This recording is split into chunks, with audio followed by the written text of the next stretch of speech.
Shalom amigos de Palabras de Torá. Esta semana hemos estudiado Parashá Pinjas. Pinjas es un nombre, suele traducirse en inglés como Phineas y en español como Fines. Esta porción de la Torá se encuentra en el Sefer Bamidbar o libro de Números a partir del capítulo 25, verso 10 hasta el capítulo 30, verso 1.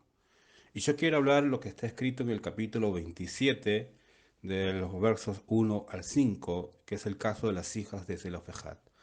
Dice así la Torá: se acercaron las hijas de Zelofejad, hijo de Herer, hijo de Gilad, hijo de Mahir, hijo de Manashe, de las familias de Manashe, hijo de Yosef, de José. Y estos son los nombres de las hijas: Mahla, Noa, Jogla, Milca y Tirsa.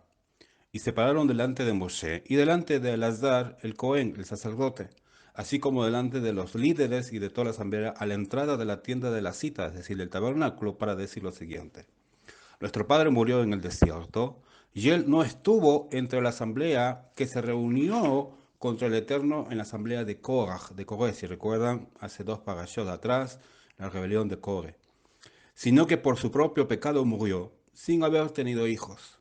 Y las hijas preguntan: ¿por qué ha de ser omitido el nombre de nuestro padre de entre su familia por no tener un hijo varón?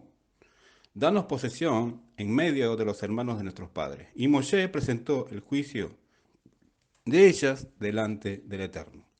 Tanto la Torá escrita como la Torá oral, es decir, la Gemara en el Talmud, nos cuenta que Zelofejad, el hijo de Herer, murió apedreado como castigo por haber cortado leña y recogido leña en Shabbat, en sábado.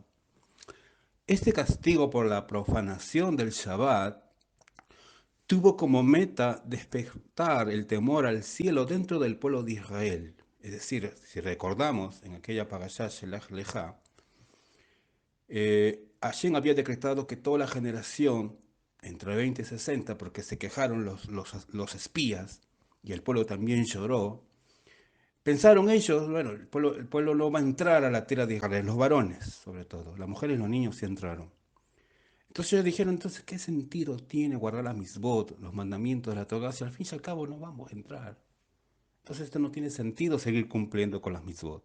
Entonces, adrede, con esta buena intención, Zelofejad recoge para demostrar que aún estaban vigentes las mitzvot, los mandamientos de la Torah. Zelofejad tenía 5 hijas en edad de casarse, pero nadie quería casarse con ellas porque no deseaban casarse con las hijas de un transgresor del Shabbat. Y esto significa que en cierto sentido las hijas de Zelofejad se encontraban, digamos que, excomulgadas de la comunidad judía. Sin embargo, ellas no se quejaron ni reclamaron sus derechos. Pero no ocurrió lo mismo con respecto a la herencia de la tierra. En ese sentido, dejaron escuchar sus voces, porque ellos se presentaron delante de Moshe, y ante el azar y entre todo el Sanedrín, para reclamar su derecho a recibir su porción en la tierra de Israel, porque su padre no tenía hijos varones. Moshe Rabenu, Moshe no supo qué responderles, porque hasta ese momento nunca se había presentado un caso similar. Entonces Moshe presentó el caso ante Hashem, ante Dios, y él le respondió en el verso 7: las hijas de Zelofejad han dicho bien. Entregale su parte de la herencia entre los hermanos de su padre. Transferí a ellas la herencia de su padre. Las hijas de Zelofejad tuvieron el mérito de que a través de ellas se revelara una nueva alajá, un nuevo dictamen de la Torah, que las mujeres reciben la herencia de su padre si éste muere sin haber tenido hijos varones. Cabe preguntar aquí: ¿por qué merecieron el gran honor de que Dios mismo les diera la razón, de que la excomulgación se anulara completamente y que todas pudieran casarse y formar hogares judíos? Cuando las hijas de Zelofejad pidieron recibir su porción en la tierra de Israel, actuaron de manera completamente diferente a lo que estaban acostumbradas.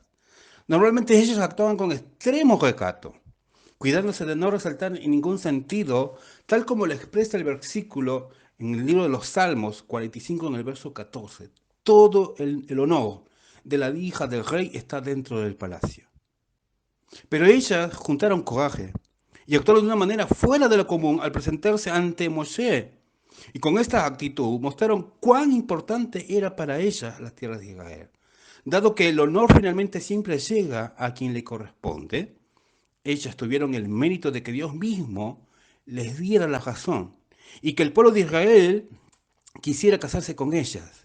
A esto se refirieron nuestros sabios cuando dijeron que la persona que se aleja de los cargos importantes y de la fama provoca que el honor los persiga. Además, la Torá se adquiere al, al quedarse pequeño, o sea, es decir, al empequeñecerse a uno mismo. Por eso las hijas de Zelofejad recibieron todo ese honor, porque durante toda su vida se comportaron con subyugación y humildad. Que todos tengan buena semana. Shavuot Tov.